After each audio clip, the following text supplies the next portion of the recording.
Hello, my name is Samira Farah. I'm here with Zach Brown from Students for Sensible Drug Policy. Can you please tell us a little bit about your organization? Sure. Yeah, like you said, my name is Zach Brown. I represent Students for Sensible Drug Policy, or at least the University of Maryland chapter. Students for Sensible Drug Policy is an organization, is a nonprofit organization run by students across college campuses across the United States, fighting to end the harms associated with the war on drugs in all respects. So, how do we, as University of Maryland students, contribute to the prison industrial complex? As University of Maryland students, we contribute to the prison industrial complex in a number of ways.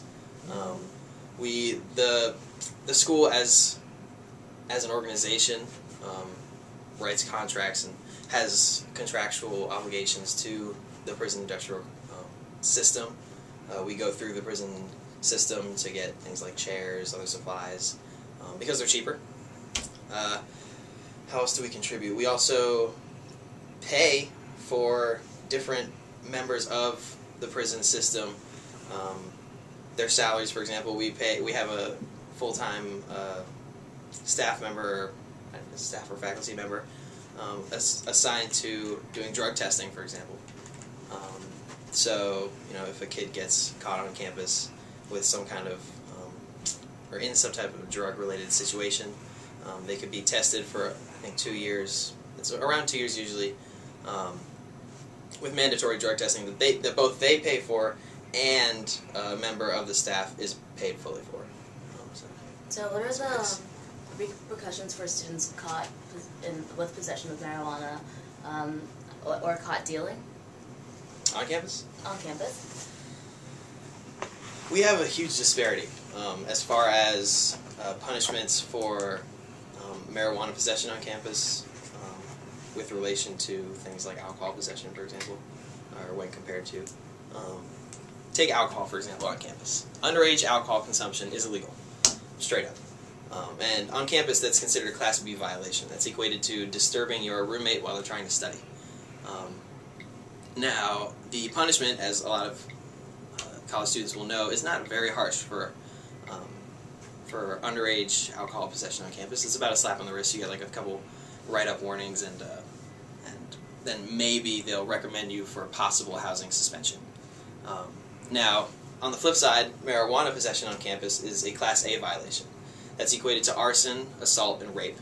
And what it does is it warrants immediate housing termination. So you could be an out-of-state student from California. If for some reason you're found on campus with, I don't know, let's say a marijuana stem, then you could be kicked out of your housing in 24 hours and not really have a place to live.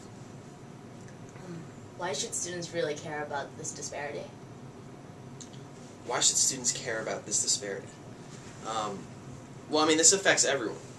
First of all, if we're trying to promote, this is an educational institution, and if an educational institution is trying to promote a better education for the lives of their students, then first of all, losing your housing, if you already have a drug problem, is not exactly going to get you on the right track. What that's going to do is give you more free time to do whatever you want, which is probably not going to be studying while it's raining outside on the sidewalk. It puts a bunch more stress into people's lives. It detracts from the educational environment that we all live in. And why should students care? Because we all pay for all this stuff, like that. This full-time staff member who does drug testing, for example, all of our student fees go towards that. Everyone, even if you don't particularly find yourself to be someone who's directly affected by the war on drugs, it does affect you. It affects everyone. It affects all of us. These are drugs that are, these are laws that are widespread. They seep into every nook and cranny of our lives. Lastly, what role do you think your race and privilege has in the function of your group? My race and privilege? Well, as a white male, I can't speak for very many people. I obviously can't really get up in front of an audience and speak for anyone other than who I am. So when it comes down to, what's the word?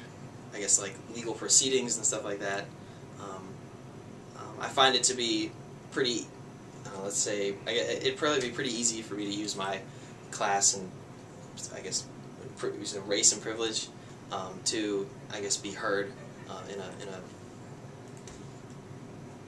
yeah, like I said, like a legal proceeding or something like that. I can get in front of people, but I don't know. In all honesty, it comes down to the passion that you have inside of you. I mean,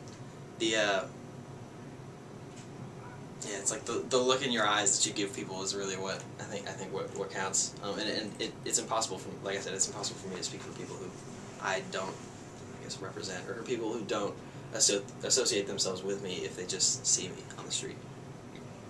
So if students wanted to get more involved with drug reform or learn more, how could they get in touch with you and Students for Sensible Drug Policy? Well, Students for Sensible Drug Policy is we're up to date with pretty much any way that you could possibly try and contact someone. We've got an email address, ssdpterps@gmail.com. Send an email there with asking any type of information, how to get involved, just random questions you have with regard to drug policy, and either myself or someone who I know will answer you pretty quickly. We've got a Facebook page. We've got a page on the University of Maryland website where we're listed as a registered student group. Yeah, that'd probably be the best ways to contact us. Or you can always stop by our office, so 209P in the Student Involvement Suite. Well, thank you for your time. No problem.